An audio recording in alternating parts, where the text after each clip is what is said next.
Hi everyone, I'm Max Grinnell, author and urbanologist. Hello Chicago is the title of this talk. One of the things that I've been thinking a lot about during these pandemic times is how do we think and write about Chicago? Today we could go on Yelp, TripAdvisor, Instagram, TikTok, and find all kinds of thoughts and impressions about Chicago. We might look at a variety of places to learn what do people think about Chicago. So part of the challenge for me thinking about this piece was, where do I create some sort of limitations or boundaries? I don't like to do those things, but I kind of had to, or else we'd be here for 3, 4, 5 hours. And if you've been on Zoom screens as much as I have, maybe you don't want to stay online for 3, 4, or 5 hours. So I decided to limit myself a little bit when I looked at these first-hand accounts.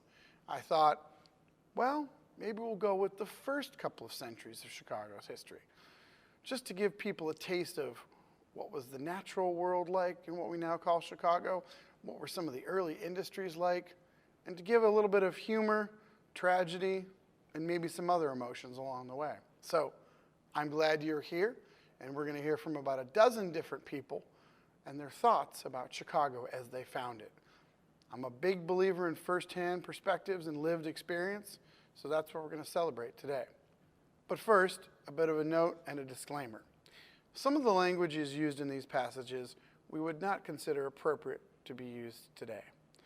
I've retained them for historical and cultural accuracy and context.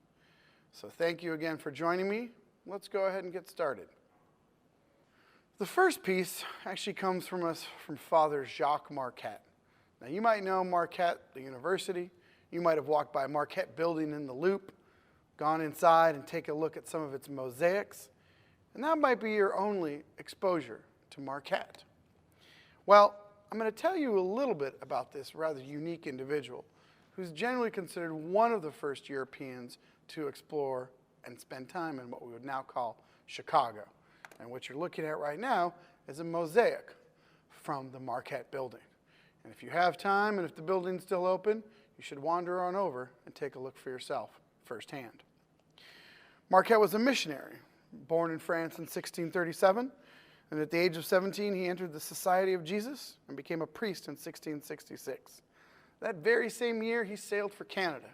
So he was part of that grand tradition, complicated and controversial as we find it now, of European exploration of North America. Eventually, he would accompany the explorer Joliet to make their way around the upper Midwest. And in 1674, in the late fall, early winter, he found his way and set up a camp in what we would now call Chicago. So imagine what it would have been like in the late 17th century to find yourself surrounded by wilderness, accompanied by a few friends, and trying to find your way in this new place. And I'll share with you a passage from his journal. December 14th, 1674.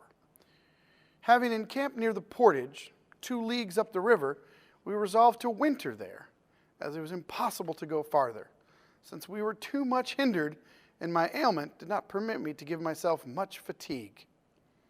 Several Illinois passed yesterday, on their way to carry their furs to Miami. We gave them one of the cattle and one of the deer that Jacques had killed on the previous day. I do not think that I have ever seen any savages more eager for French tobacco than they.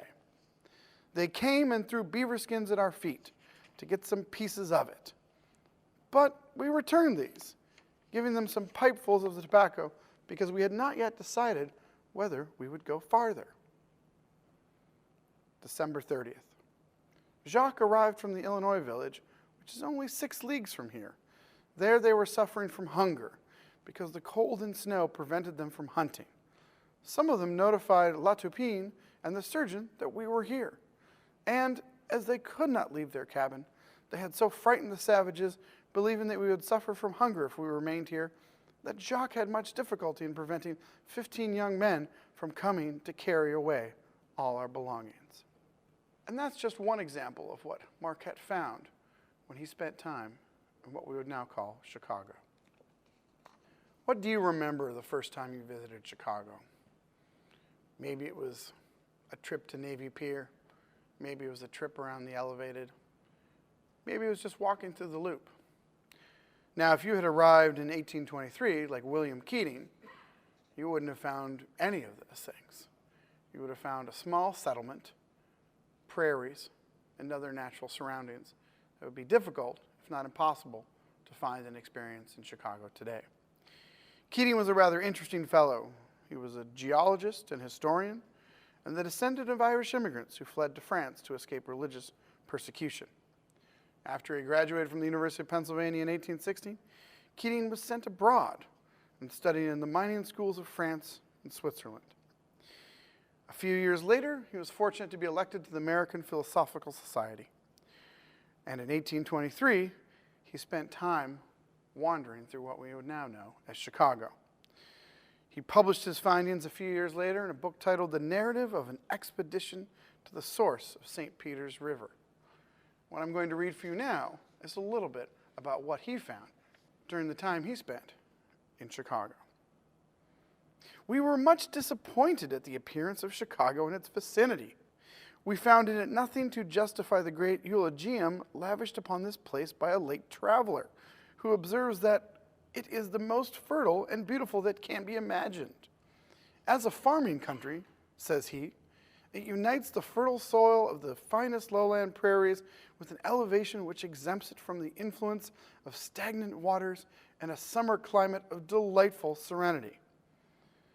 The best comment upon this description of the climate and soil is the fact that, with the most active vigilance on the part of the officers, it was impossible for the garrison, consisting of from 70 to 90 men, to subsist upon the grain raised in the country, although much of their time was devoted to agricultural pursuits.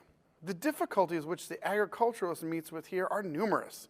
They arise from the shallowness of the soil, from its humidity, and from its exposure to the cold and damp winds which blow from the lake with great force during most part of the year. The grain is frequently destroyed by swarms of insects. There are also a number of destructive birds, of which it was impossible for the garrison to avoid the baneful influence, except by keeping, as was practiced at Fort Dearborn, a party of soldiers constantly engaged in shooting at the crows and blackbirds that committed depredation upon the corn planted by them. But even with all these exertions, the maize seldom has time to ripen, owing to the shortness and coldness of the season. The provisions for the garrison were, for the most part, conveyed from Mackinac in a schooner, and sometimes they were brought up from St. Louis, a distance of 386 miles up the Illinois and Des Plaines rivers. So Keating discovered something in the 1820s that would consistently be an issue for Chicago in the decades and centuries to come. You couldn't feed Chicago based on what you could find there. And I also think he does so with a little bit of humor. And we're also able to see that there would be many challenges for the city to come. About a decade after Keating arrived, we have an account from Patrick Sheriff. He was an East Lothian farmer and prominent Scotch agriculturalist. And he visited the United States and Canada in 1833 to wander about and check out the agricultural and other economic prospects. And he also gives us, which I think is one of the more interesting accounts, of Chicago as a small town on the cusp of growing much larger. I'm going to read a little section from his A Tour Through North America, which he published in 1835.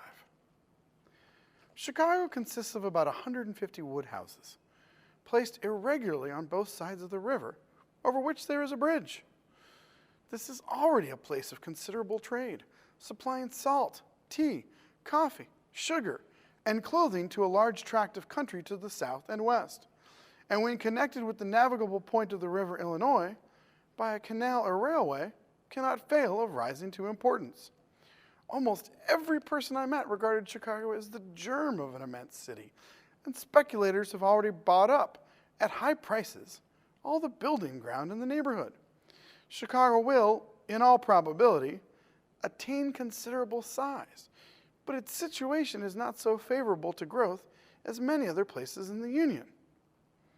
The country south and west of Chicago has a channel of trade to the south by New Orleans, and the navigation from Buffalo by Lake Huron is of such length that perhaps the produce of the country to the south of Chicago will find an outlet to Lake Erie by the waters of the rivers Wabash and Mamie.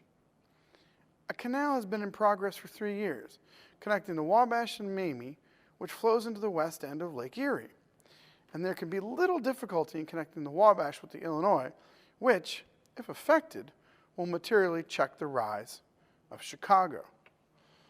So in this passage, it's interesting to offer some perspectives. He's kind of a little bit of a futurist. Interestingly enough, Sheriff also goes on to tell us about what he found in one of the city's hotels. The hotel at which our party was set down was so disagreeably crowded that the landlord could not positively promise beds, although he would do everything in his power to accommodate us. The house was dirty in the extreme, and confusion reigned throughout, which the extraordinary circumstances of the village went far to extenuate.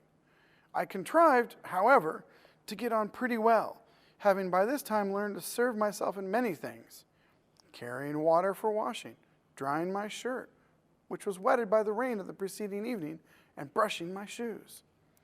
The table was amply stored with substantial provisions to which justice was done by the guests, although indifferently cooked, and still more so served up. So you get a sense of not very pleased with where he's going to spend the night. And he continues. When bedtime arrived, the landlord showed me to an apartment about 10 feet square, in which there were 2 small beds already occupied, assigning me in a corner a dirty pallet, which had evidently been recently used and was lying in a state of confusion. Undressing for the night had become a simple proceeding and consisted in throwing off shoes, neckcloth, coat, and vest, the 2 latter being invariably used to aid the pillow, and I had long dispensed with a nightcap. I was awoke from a sound sleep towards morning by an angry voice uttering horrible imprecations, accompanied by a demand for the bed I occupied.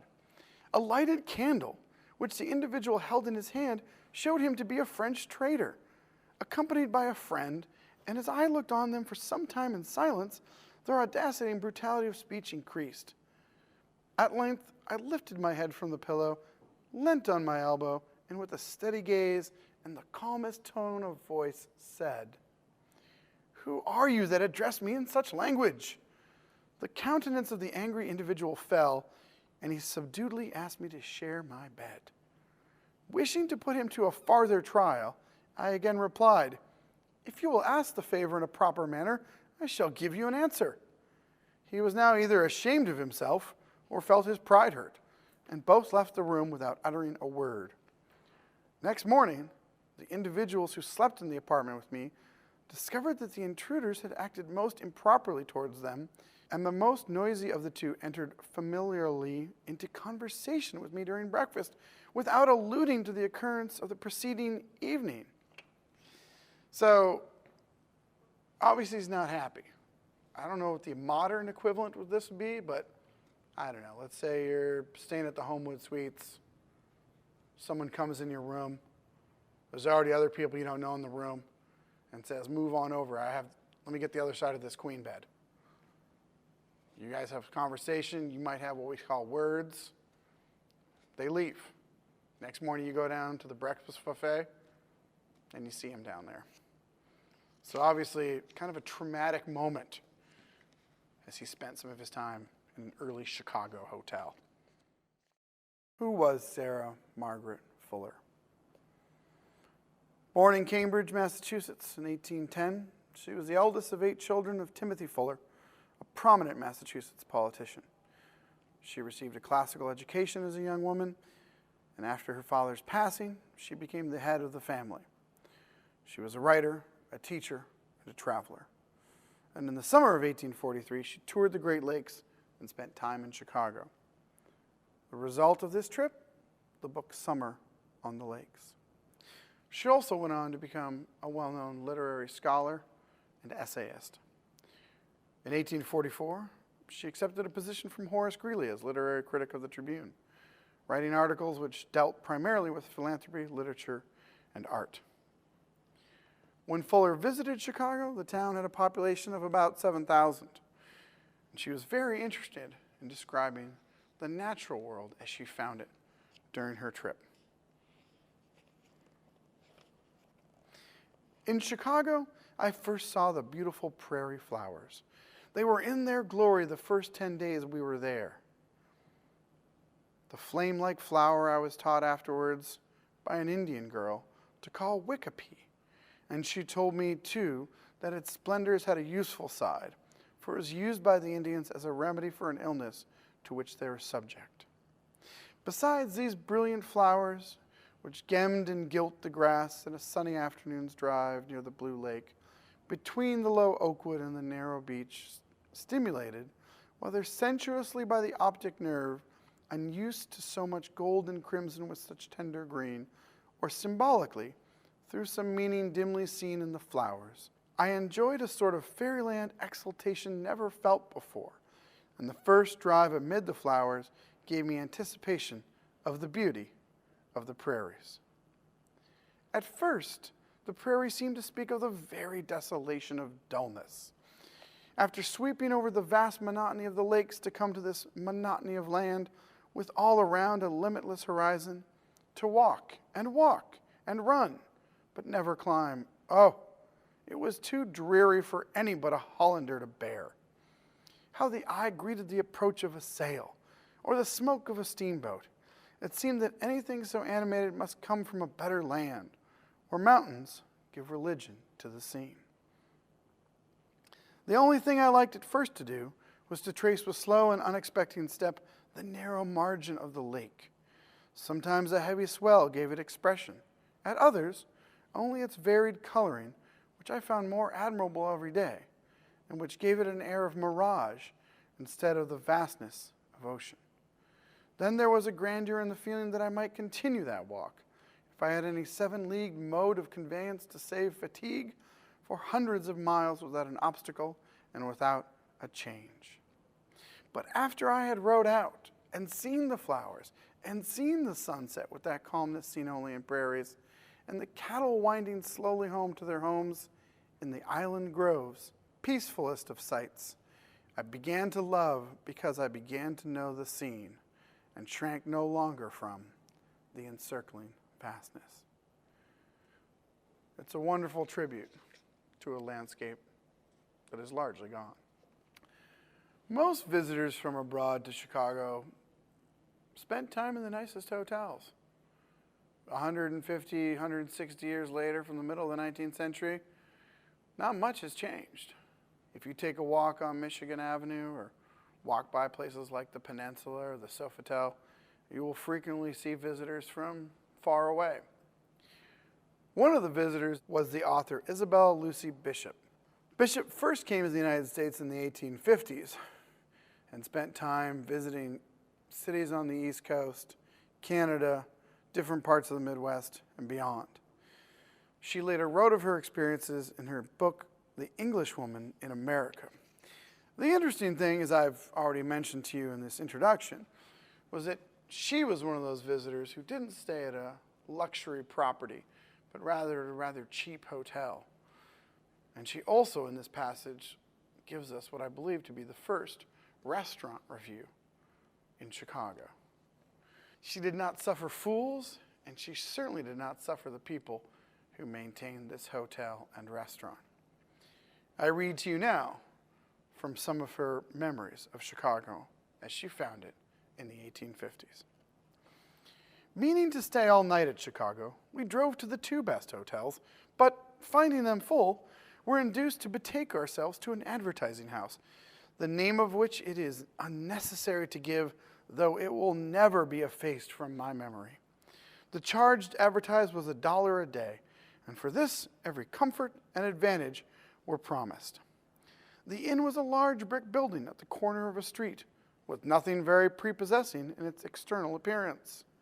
The wooden stairs were dirty enough, and on ascending them to the so-called ladies' parlor, I found a large, meanly furnished apartment garnished with 6 spittoons, which, however, to my disgust, did not prevent the floor from receiving a large quantity of tobacco juice. There were 2 rifles, a pistol, and a powder flask on the table. 2 Irish immigrant women were seated on the floor, which swarmed with black beetles and ants, undressing a screaming child. A woman, evidently in a fever, was tossing restlessly on the sofa. 2 females in tarnished bloomer habiliments were looking out of the window, and other extraordinary-looking human beings filled the room. I asked for accommodation for the night, hoping that I should find a room where I could sit quietly. A dirty chambermaid took me to a room or dormitory containing 4 beds. In one part of it, 3 women were affectionately and assiduously nursing a sick child. In another, 2 were combing tangled black hair, upon which I declared that I must have a room to myself.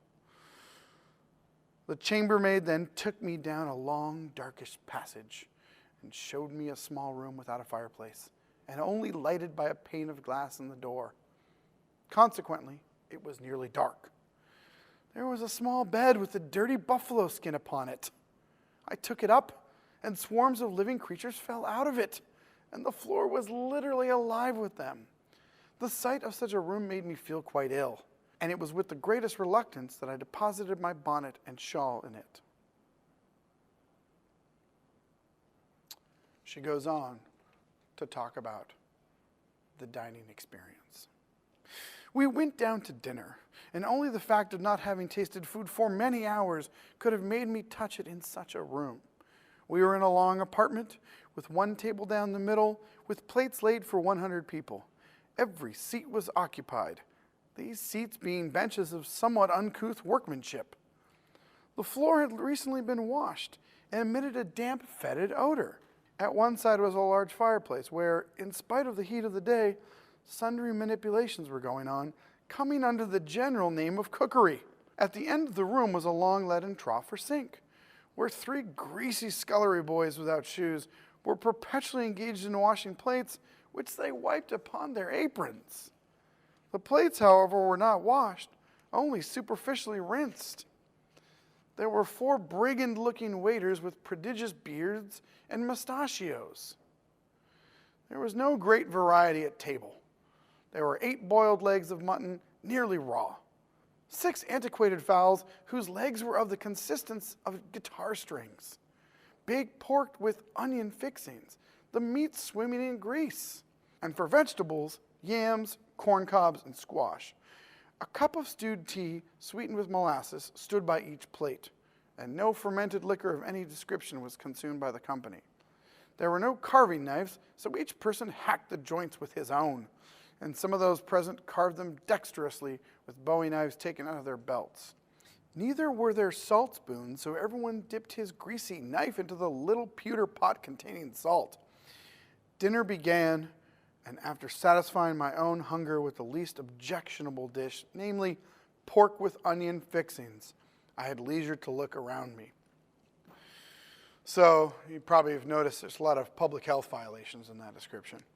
But of course, in the 1850s, in Chicago, you really didn't have tons of options. And as you can see, Miss Bishop found herself with only one. As you might imagine, many accounts from travelers who came from back east looked down upon the city of Chicago as they found it. Many of them thought of it as an unrefined place, lacking the style and sophistication of larger eastern cities like Boston, New York, Baltimore, or even Washington, D.C. Edward Peckham was one of those fellows who came out from Rhode Island. He had a long-term railroad ticket and decided to see for himself in the 1850s what Chicago was all about. So as he arrives, you will hear his description of the streets, his surroundings, and other things that he observed during his short stay in the city. Saturday, June 6th, 1857, at 8 a.m. in Chicago at Briggs, and while waiting in the office among piles of trunks and valises, who should walk in but Tower and Vaughan? And Tower and Vaughan were respectively journalists that he had acquaintance for. All 3 were pleasantly surprised, but soon parted to meet again by and by. they to walk and myself to my room to wash, shave, etc., for I needed both. After doing which, I sallied forth. Chicago, the world-renowned Chicago, is as mean a spot as I ever was in. It is situated on the west side of the southern extremity of Lake Michigan and built a few feet above the lake on an extensive and level marsh. The streets are laid out in squares and are in miserable condition of soft clay mud, which in many places shakes and trembles as it is passed over. The sidewalks are very uneven, uphill and down. The buildings put up before the streets are graded and filled in, being the lowest from 3 to 8 feet below the foundations of houses raised upon the new grade, the ascent and descent being made by very steep steps to save room. How persons can navigate this dirty city in a dark night without a broken arm or neck is a mystery to me. The Chicago River runs through the center of the city, the south side occupied by the wealthy and enterprising, the north by Germans and Irish and other foreigners. Miserable hovels are mixed up with the most beautiful and costly stores and edifices, such as I never saw in any other place. Truly, there is but one Chicago. Michigan Avenue is the only street where one can walk in safety and is the primary avenue of the city. It is wide and runs parallel with the shore of the lake. It is adorned by many beautiful private residences and commands a grand view of the ocean-like waters with its numerous steam and sail vessels moving hither and thither, some near enough to hear the cry of the sailors, others hardly discernible on the distant verge. I strolled down to the shore, which is composed of a fine glass houseland, and with my leather drinking cup, imbibed freely from the huge Michigan bowl, and also thoroughly washed my linen gloves. Land on this street is selling at $5 per square foot, an unheard of price. But then, only rich people can live here. Indeed, it is the only street fit to live on. So Peckham offers a kind of interesting look at the social and cultural geography of Chicago in the 1850s. He sees the river, he talks a little bit about its commercial possibilities, and he also reminds us that at the time, Michigan Avenue was the grandest street you could imagine. And some would say that it remains one of Chicago's greatest streets 170 years later. First-hand accounts of disasters provide valuable insight, and certainly those first-hand accounts of the Great Chicago Fire of 1871 are prized both for their honesty and their authenticity. The account I'm going to read to you is from Alexander Freer. Freer was a politician from upstate New York who was visiting the city in 1871, and he wrote a long narrative statement that tells about what this experience was like. What was it like to be in the middle of this tremendous conflagration? In the passage I'm going to read for you now, he talks about what he saw as he made his way down Lake Street during all the chaos and confusion of the fire.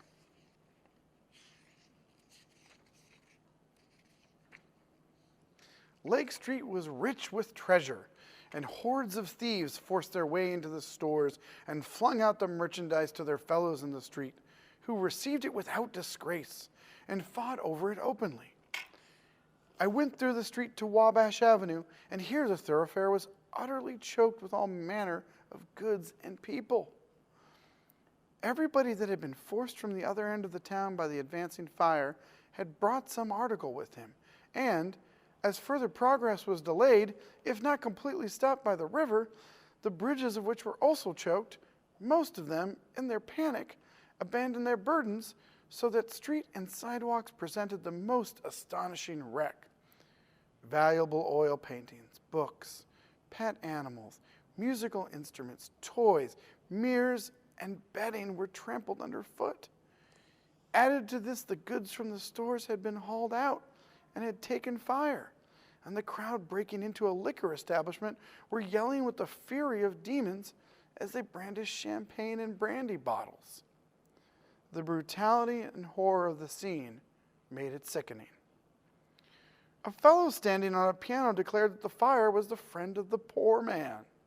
He wanted everybody to help himself to the best liquor he could get, and continued to yell from the piano until someone as drunk as himself flung a bottle at him and knocked him off. In this chaos were hundreds of children wailing and crying for their parents. One little girl in particular I saw whose golden hair was loose down her back and caught fire. She ran screaming past me, and somebody threw a glass of liqueur upon her which flared up and covered her with a blue flame. It was impossible to get through to the bridge, and I was forced to go back towards Randolph Street. There was a strange and new fascination in the scenes that I could not resist. It was now daylight, and the fire was raging closely all about me. The courthouse, the Sherman House, the Tremont House, and the wholesale stores on Wabash Avenue, and the retail stores on Lake Street were burning. The cries of the multitude on the latter streets had now risen into a terrible roar, for the flames were breaking into the river streets. I saw the stores of Mr. Drake, Hamlin, and Farwell burn. They ignited suddenly all over in a manner entirely new to me, just as I have seen paper do that is held to the fire until it is scorched and breaks out in flame. The crowds who were watching them greeted the combustion with terrible yells. In one of the stores, I think it was Hamlin's, there were a number of men at the time on the several floors passing out goods, and when the flames blown over against it enveloped the building, they were lost to sight entirely, nor did I see any effort whatever made to save them, for the heat was so intense that everybody was driven as before a tornado from the vicinity of the buildings. I now found myself carried by the throng back to near Lake Street, and determined, if possible, to get over the river. I managed to accomplish this after a severe struggle and at the risk of my life. The rail of the bridge was broken away, and a number of small boats loaded with goods were passing down the stream. How many people were pushed over the bridge into the water, I cannot tell. I saw one man stumble under a load of clothing and disappear, nor did the occupants of the boats pay the slightest attention to him nor to the crowd overhead, except to guard against anybody falling into their vessels. Once over the fire, I felt safe. It seemed to me highly improbable that the fire would leap the stream, which at this point is the widest. Alas, those who were there told me that the flames of the burning storehouses on Water Street were blown into the windows on the other side, and that before the houses that lined the south side were half consumed, those on the other were cracking and flaming with intensity. So you really get the sense from this passage, this dramatic description of these events, what one man thought and felt and experienced during the Great Chicago Fire. Now, so far we've talked mostly about people who are not very well known. And I think those type of stories and narratives are just as valuable, if not more so, than those of the famous and often celebrated. We come now to the remarks of Rudyard Kipling, who was very well known for his books and stories and other writings by the time he visited Chicago. And as many people may already know, he was not exactly thrilled with Chicago. The most famous quote we have from Kipling in his Memories of Chicago is, "Having seen it, I urgently desire never to see it again." We are not going to rehash those particular observations today, but I did find that his description of the stockyards is most vivid and extraordinary. "I went off to see cattle killed by way of clearing my head, which, as you will perceive, was getting muddled. They say every Englishman goes to the Chicago stockyards. You shall find them about 6 miles from the city, and once having seen them, you will never forget the sight. As far as the eye can reach stretches a township of cattle pens, cunningly divided into blocks, so that animals of any pen can be speedily driven out close to an inclined timber path which leads to an elevated coverway straddling high above the pens. These viaducts are 2 stories. On the upper story tramp the doomed cattle, solidly for the most part. On the lower, with a scuffling of sharp hooves and multitudinous yells, run the pigs. The same end is appointed for each. Thus you will see the gangs of cattle waiting their turn, as they wait sometimes for days, and they need not be distressed by the sight of their fellows running about in the fear of death. All they know is that a man on horseback causes their next-door neighbors to move by means of a whip. Certain bars and fences are unshipped, and behold, that crowd have gone up the mouth of a sloping tunnel and return no more. It is different with the pigs. They shriek back the news of the exodus to their friends, and 100 pens skirl responsive. It was to the pigs I first addressed myself. Selecting a viaduct which was full of them, as I could hear though I could not see, I marked the somber building whereto it ran, and went there, not unalarmed by stray cattle who had managed to escape from their proper quarters. A pleasant smell of brine warned me of what was coming. I entered the factory and found it full of pork in barrels, and on another story more pork unbarreled, and in a huge room the halves of swine, for whose use great lumps of ice were being pitched in at the window. That room was the mortuary chamber, where the pigs lie for a little while in a state ere they begin their progress through such passages as kings may sometimes travel. Turning a corner and not noting an overhead arrangement of greased rail, wheel, and pulley, I ran into the arms of 4 eviscerated carcasses, all pure white and of a human aspect, being pushed by a man clad in vehement red. When I leaped aside, the floor was slippery under me. There was a flavor of farmyard in my nostrils and the shouting of a multitude in my ears. But there was no joy in that shouting. 12 men stood in 2 lines, 6 aside. Between them and overhead ran the railway of death that had nearly shunted me through the window. Each man carried a knife. The sleeves of his shirt were cut off at the elbows, and from bosom to heel he was blood red. The atmosphere was stifling as a night in the rains by reason of the steam and the crowd. I climbed to the beginning of things and perched upon a narrow beam overlooked very nearly all the pigs ever bred in Wisconsin. They had just been shot out of the mouth of the viaduct and huddled together in a large pen. Thence they were flicked persuasively, a few at a time, into a smaller chamber, and there a man fixed tackle on their hinder legs so that they rose in the air suspended from the railway of death. Oh, it was then that they shrieked and called on their mothers and made promises of amendment till the tacklemen punted them in their backs and they slid head down into a brick-floored passage very like a big kitchen sink that was blood red. There awaited them a red man with a knife, which he passed jauntily through their throats, and the full-voiced shriek became a sputter, and then a fall as of heavy tropical rain.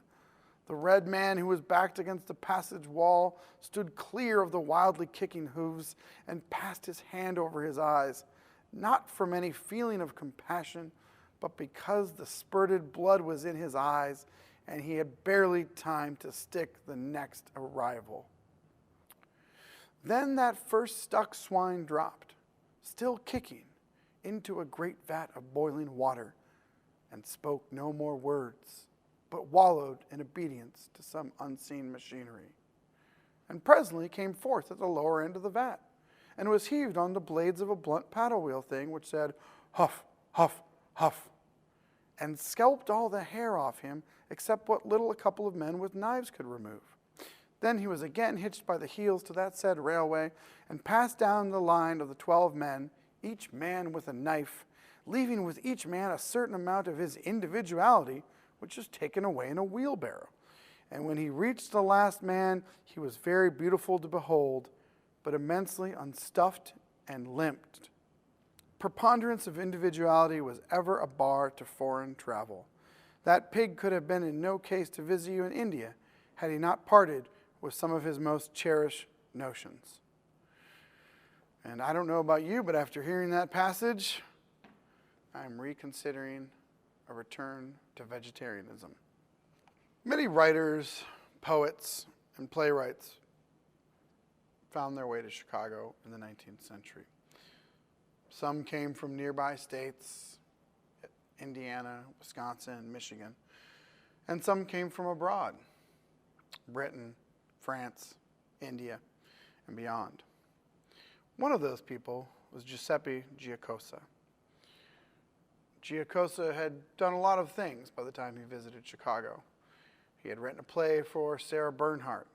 He had contributed libretti for a number of well-known operas, including Tosca and others. He finally ventured to Chicago at the end of the 19th century, and he published what he found in an Italian journal in the year 1893. As a writer, a poet, and a playwright, he offers us a very unique appraisal of what he found during his time in Chicago. I had two different impressions of Chicago. One sensual and immediate, which comes from seeing persons and things. The other intellectual and gradual, born from intelligence, induction, and comparisons. To the eye, the city appears abominable. I would not want to live there for anything in the world. I think that whoever ignores it is not entirely acquainted with our century and of what it is the ultimate expression. During my stay of 1 week, I did not see in Chicago anything but darkness, smoke, clouds, dirt, and an extraordinary number of sad and grieved persons. Certain remote quarters are the exception, in which there breathes from little houses and tiny gardens a tranquil air of rustic habitation, where a curious architecture, with diverting and immature whims, make a pleasant appearance, where the houses seem to be toys for the use of the hilarious people who live there in complete repose, eating candy, swinging in their faithful little rocking chairs, and contemplating oleographs. But, with the exception of these rare cases, the rich metropolis gave me a sense of oppression so grave that I still doubt whether, beyond their factories, there exist celestial spaces. Was it a storm cloud? I cannot say, because the covered sky spreads a light equal and diffused, which makes no shade, while here, depending on the time of day, a few thick shadows line the houses. And I cannot even say that a ghost of the sun shines, because the appearance of things close up makes me always uncertain and confused. I am inclined to believe that that spacious plain, cafe au lait in color, which stretches along the edge of the city, which appears to the eye 300 paces wide, and which disappears in gray space, might be the lake. But I could not press close to it with security. Certainly the ships plow through a dense atmosphere rather than a watery plain. Now, Giacosa goes on. He says a little bit more. He spends time walking, and he finds himself surrounded by advertising culture. We could say that. And he has a few, I think, worthy things to say about that. Certain dramatic manifestations recognize in color and grandeur the actors of a company, and, in like proportions, the principal scenes of a play. A military band passes on the street, followed by a troop of generals in imposing uniforms. The flag which accompanies them announces a new grain machine. Those imperial coaches, shining white with rays of gold, which are drawn by 4 gigantic white horses, decked with plumes and flowers, carry slabs of meat dripping blood from the butcher's knives.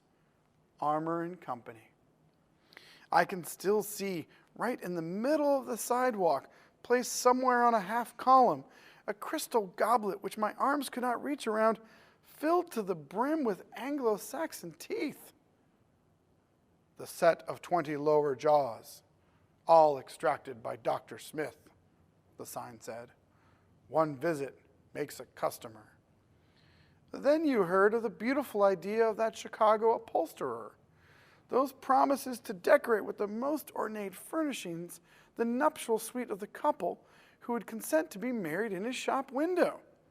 The couple was found, the scene was made ready, a pastor happened along, and the knot was tied. And I like this passage from Giacosa because he really gives us a sense of, he's walking down the street, he sees large advertisements, he looks in people's windows, and you get a sense of he was really there. It's also a little morbid to hear about the dentist advertising his wares with a bunch of teeth out on the sidewalk. Now, some of the folks we've talked about thus far, they came for a day, they came for a week, they came for a month, and they offered a few observations, and they didn't stick. Well, it's not so surprising that one of the most well-known visitors to Chicago in the 1880s gave us something that stuck with us. And that was, of course, Oscar Wilde. We are looking here at the Water Tower, which is still there on Michigan Avenue, survivor of the fire, one of those wonderful structures. When Oscar Wilde came to Chicago in 1882, he gave a talk on the subject of the decorative arts. And along the way, he always liked to pepper his lectures with local references. And famously, he commented on the Water Tower and commented thusly when he referred to it as a castellated monstrosity with pepper boxes stuck all over it. People were not very pleased by his remarks. It was a symbol of mechanical prowess, of an advancement in water infrastructure.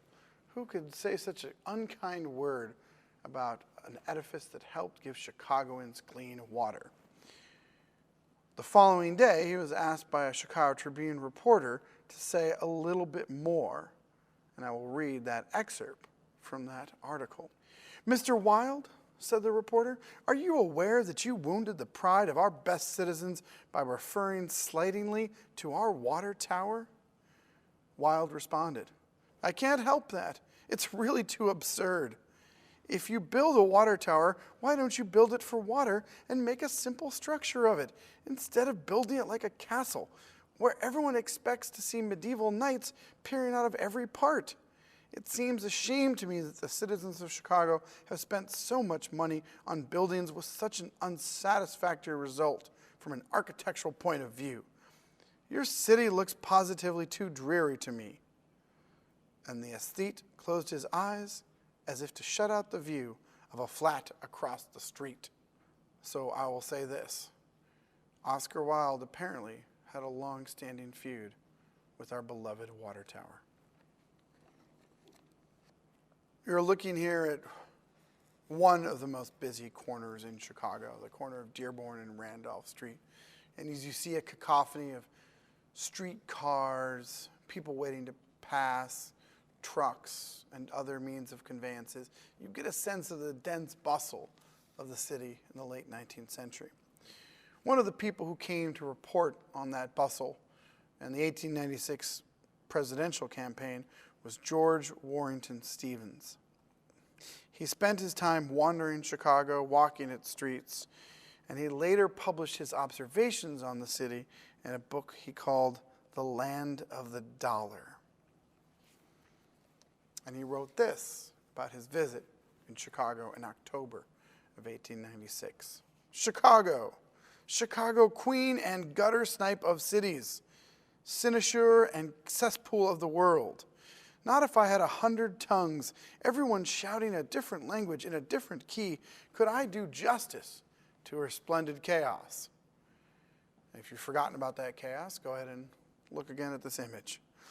"The most beautiful and the most squalid, girdled with a twofold zone of parks and slums, where the keen air from the lake and prairie is ever in the nostrils, and the stench of foul smoke is never out of the throat. The great port, 1,000 miles from the sea, the great mart, which gathers up with one hand the corn and cattle of the west, and deals out with the other the merchandise of the east, widely and generously planned with streets of 20 miles, where it is not safe to walk at night, where women ride straddle-wise and millionaires dine at midday on the Sabbath, the chosen seat of public spirit and municipal boodle, of cutthroat commerce and munificent patronage of art, the most American of American cities, and yet the most mongrel, the second American city of the globe, the fifth German city, the third Swedish, the second Polish, the first and only veritable Babel of the age, all of which 25 years ago next Friday was a heap of smoking ashes. Where in all the world can words be found for this miracle of paradox and incongruity? Go first up onto the tower of the auditorium. In front, near 300 feet below, lies Lake Michigan. There are lines of breakwater and a lighthouse inshore. where the water is gray and brown. But beyond and on either hand to the rim spreads the brilliant azure of deep water, the bosom of a lake which is also a sea shining in the transparent sunlight. White sails speckle its surface, and far out from ocean-going streamers trail lazy streaks of smoke behind them. From the lake blow winds now soft and life-giving like old wine, now so keen as to set every nerve and sinew on the stretch. Then turn around and look at Chicago. Many people during their visit saw fit to comment on the city's number of cultural and social organizations. If you think about the various public institutions that define the city of Chicago, along with those that are private, including the Chicago Public Library, the Newberry Library, what was then the Chicago Historical Society, now the Chicago History Museum, these always attracted the attention of new visitors. And certainly, one of those visitors was the Monsignor Count V de Valla and Luscode. The Count was born in Hungary in 1864 of a rather well-to-do family. Not much is known about his early life, but when he made his first visit to the United States in the 1890s, he was already a dignitary in the Roman Catholic Church. During his time in the United States, he visited Philadelphia, Washington, and Boston. He rather enjoyed Boston. He had mixed feelings about Pittsburgh, and he was rather affectionate about Chicago. Here are some of his remarks as he found Chicago in 1905, and you'll note that he rather enjoyed some of the city's public institutions.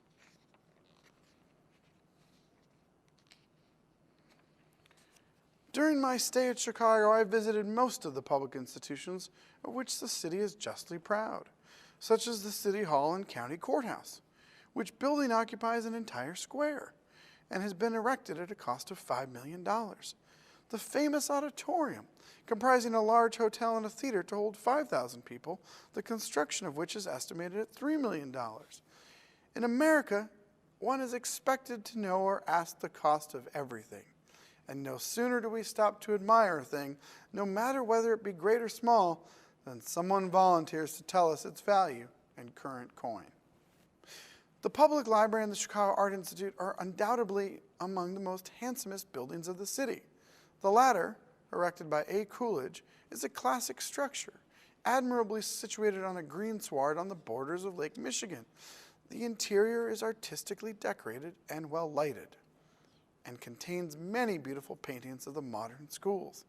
The great contemporary masters, such as Millet, Corot, Minosier, Courbet, Macart, Gérôme, and de Neuville, are represented by excellent canvases. The library is also richly decorated. It contains nearly 300,000 volumes, but there is room for double that number. The exterior of the building is almost severe in its simplicity, but the interior is fitted up in precious marbles and ornamented with carvings and bronzes. What struck me more than these institutions themselves, however, was the public which frequents both. Humble people they were, mostly of the working classes, wearing their dusty working clothes. Any spare moments they seemed gladly to devote to the improvement of their mind. And so, by learning a little from day to day, they acquire a fund of knowledge which enables them to rise some day to positions of eminence. Thus it is that men of talent, recruited from office or factory, so often surprise us by the extent of their learning. And certainly as we think of the Chicago Public Library today and some of the other institutions, it is a way for us to enhance our knowledge and learn a little bit more along the way. One of the things that's always intrigued me is the sheer number of people who come to Chicago from other parts of the Midwest. It's a pretty common theme, whether you spending time in Lincoln Park and Lakeview, you see the Big Ten bars, the pennants and the flags of those folks who graduated from various schools around the Midwest. And certainly the sheer number of people, if you go back to the 19th century, of people who were leaving the farm for a better life in the city. Arguably one of the most famous people to do that is Theodore Dreiser's sister, Carrie. It's a novel about a young woman who leaves Wisconsin for the big city on the train. And along the way, she encounters strangers. So for my money, It's certainly one of the most compelling stories, and the introduction to this book, which I'll read to you now, tells you a little bit about what she encounters along the way, and who she was, and maybe even a little bit about who she would come to be. When Caroline Meeber, and she goes by Carrie, she will later become known as Carrie. When Caroline Meeber boarded the afternoon train for Chicago, her total outfit consisted of a small trunk, a cheap imitation alligator skin satchel, a small lunch in a paper box, and a yellow leather snap purse containing her ticket, a scrap of paper with her sister's address in Van Buren Street, and $4 in money. It was August 1889. She was 18 years of age, bright, timid, and full of the illusions of ignorance and youth. Whatever touch of regret at parting characterized her thoughts, it was certainly not for advantages now being given up. A gush of tears at her mother's farewell kiss, a touch in her throat when the cars clacked by the flour mill where her father worked by the day, a pathetic sigh as the familiar green environs of the village passed in review, and the threads which bound her so lightly to girlhood and home were irretrievably broken. To be sure, there was always the next station, where one might descend and return. There was the great city, bound more closely by these very trains which came up daily. Columbia City was not so very far away, even once she was in Chicago. What, pray, is a few hours, a few 100 miles? She looked at the little slip bearing her sister's address and wondered. She gazed at the green landscape, now passing in swift review, until her swifter thoughts replaced its impression with vague conjectures of what Chicago might be. Caroline, or Sister Carrie, as she had been half affectionately termed by the family, was possessed of a mind rudimentary in its power of observation and analysis. Self-interest with her was high, but not strong. It was, nevertheless, her guiding characteristic. Warm with the fancies of youth, pretty with the inspired prettiness of the formative period, possessed of a figure promising eventual shapeliness, and an eye alight with certain native intelligence, she was a fair example of the middle American class. 2 generations removed from the immigrant, books were beyond her interest, knowledge a sealed book. In the intuitive graces she was still crude. She could scarcely toss her head gracefully. Her hands were almost ineffectual. The feet, though small, were set flatly. And yet she was interested in her charms, quick to understand the keener pleasures of life, ambitious to gain in material things. A half-equipped little knight she was, venturing to reconnoiter the mysterious city and dreaming half dreams of some vague, far-off supremacy which should make it prey and subject, the proper penitent, groveling at a woman's slipper. And so it's interesting, as she continues to make her way on the train to Chicago, she encounters a number of people along the way, including a gentleman who would like to obtain her address where she's staying in Chicago. Maybe this sounds familiar to some of you. And Dreiser goes on to describe this young wag in a way that makes one think of all the different types of people you might encounter in a big city. And he describes him as such. Here was a type of the traveling canvasser for a manufacturing house, a class which at that time was first being dubbed by the slang of the day, drummers. He came within the meaning of a still newer term, which had sprung into general use among Americans in 1880, and which concisely expressed the thought of one whose dress or manners are calculated to elicit the admiration of susceptible young women. He was a masher. His suit was of a striped and crossed pattern of brown wool, new at the time, but since become familiar as a business suit. The low crotch of the vest revealed a stiff shirt bosom of white and pink stripes. From his coat sleeves protruded a pair of linen cuffs of the same pattern, fastened with large gold plate buttons, set with the common yellow stone known as cat's eyes. His fingers bore several rings, one, the ever-enduring heavy seal, and from his vest dangled a neat gold watch chain, from which was suspended the secret insignia of the Order of the Elks.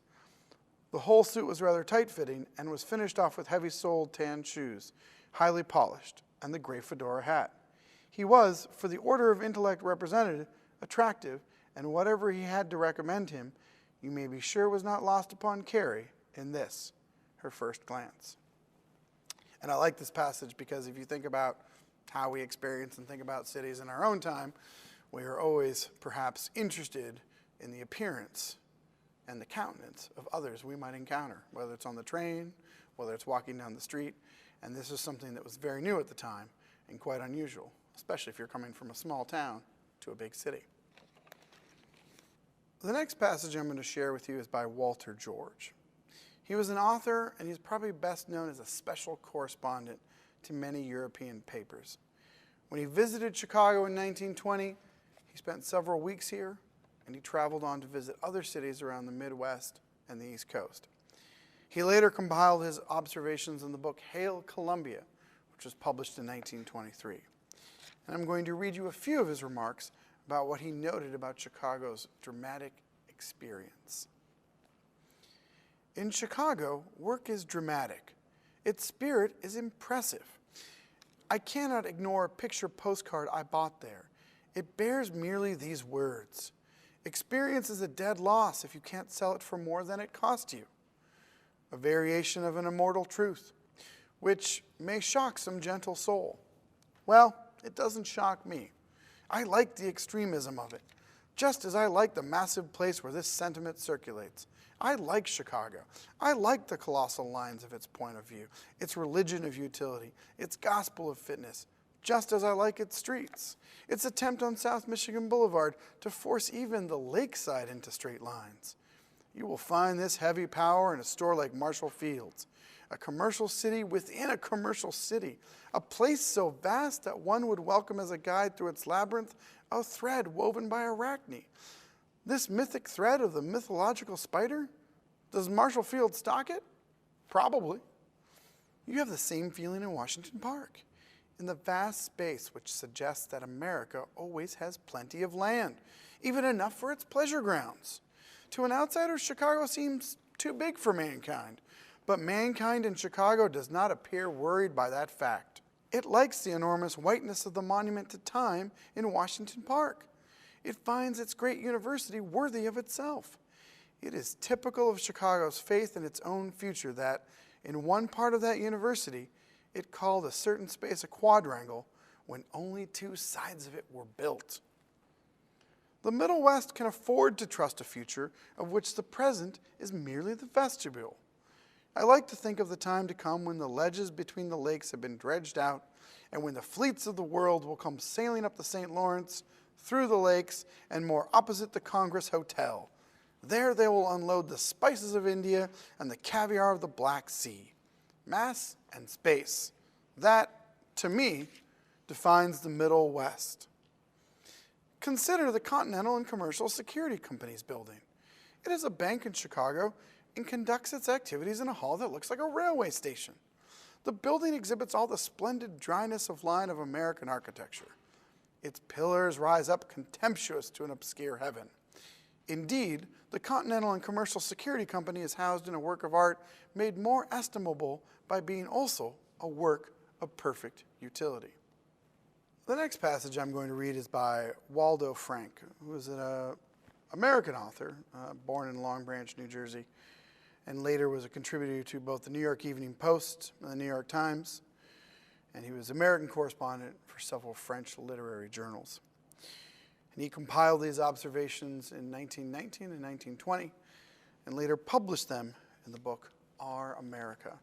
And it is a breezy tour through some of what Mr. Frank observed during his time exploring and attempting to understand this most American of American cities. Chicago is the dream of the industrial god. Chaos incarnate. The miracle of Chicago is that it is also something else. The miracle of Chicago is that this stew of steel and smoke should be inhabited by men and women.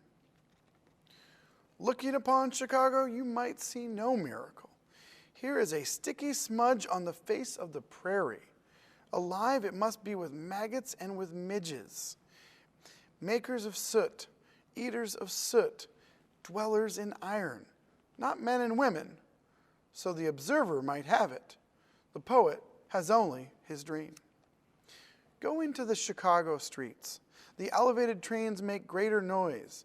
The streetcars are more brutal tangents of commotion than in those eastern cities. The murky coating over the sky shuts in the fever of life, raises it to a higher, stifled power. But though the city reaches up in stone or flattens to an unending desert of wood dwellings, there is an unbridled force about that is not these things. The Chicagoan is alive. He is not cowed. He is not refined away. There is a part of him still which the machine has not sucked or the black air blighted. The Chicagoan walks with swift step through the harshness of his city, but his feet are somewhat planted on the prairie. His feet have not forgotten the feel of the rich loam, nor the greenness which comes forth from it. Do not talk to the Chicagoan. He will talk business. He will talk size. He will talk ugly. He will boast of the steel straight jacket which has not yet quite girthed him. He will compare his mills and railroads with the cash of New York. He does not know what he is saying. He does not know that he is still alive. He is like a young free man with happy gait, aping the authoritative stiffness of his papa. This life in him is all unuttered, and he is pouring it fast into a mold that must destroy it. Only the hell in which he somehow has survived speaks and knows its meaning. He gives his life to the furtherance of that death. He rushes like a poet through the streets, but it is to serve the mills. Therefore, if Chicago is the city of hope, the reason is that there, despair has simply not yet altogether won. Chicago is still fluent, still chaotic. In the black industrial cloak are still interstices of light.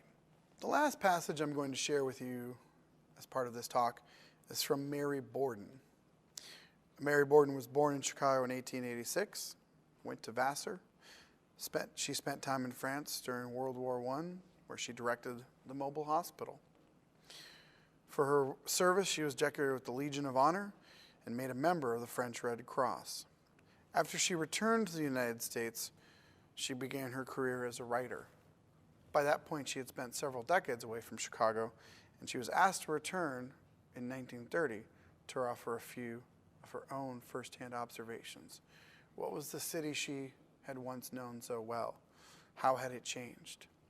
And it seems as we think of a vastly changing Chicago, which cities are always changing, always in flux, her remarks about Chicago during the Great Depression may be instructive for us now as we look forward, hopefully, to brighter times. And her piece is titled, "The Soup Kitchen of a Gangster." I did not see Al Capone, in spite of the fact that when I told them in Paris and London and New York I was going back to Chicago, my native city, they had all immediately said that I should. It was the inevitable response, though the tone varied. Sometimes scornfully, sometimes slyly, maliciously, sometimes enviously they said, "Oh, you'll see Al Capone." I didn't.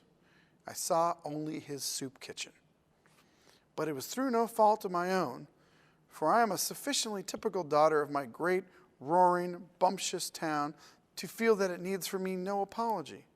That as long as all American cities are going in for gangs and rackets, and all the American world, including congressmen, senators, wet and dry judges, policemen, and parsons, are buying whiskey, it need not be particularly ashamed of having produced the ace of bootleggers, Al the Scarface. No, I saw the soup kitchen because it was there for all to see, with free soup, coffee, and donuts for the unemployed printed in large letters over its grimy doorway. And I didn't see Al Capone because he was invisible. Wanted by the police on the charge of being a public enemy, he was not, when I arrived, granting audiences to sightseers. Al is discreet if Chicago is not. He is more difficult of access than the Pope, but not from shame does he hide. No one is ashamed of anything in Chicago. Everything is moving too quickly. Everyone is too specialized, and it is all too much fun.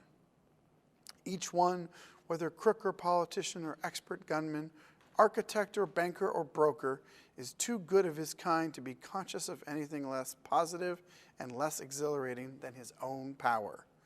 The city itself is like that.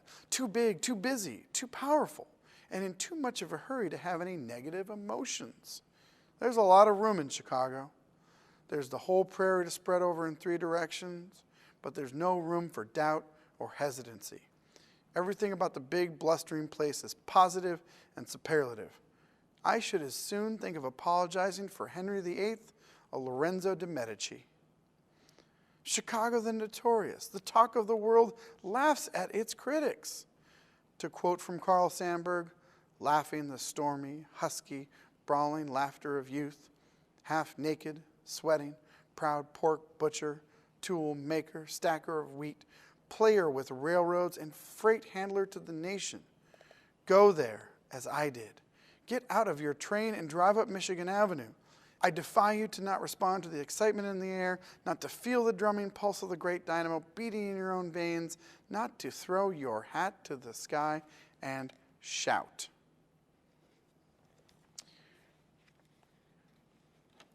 So we've offered a cornucopia of firsthand narratives about Chicago, those people who've come through, offered their observations, walked its streets, spent time on the Chicago River.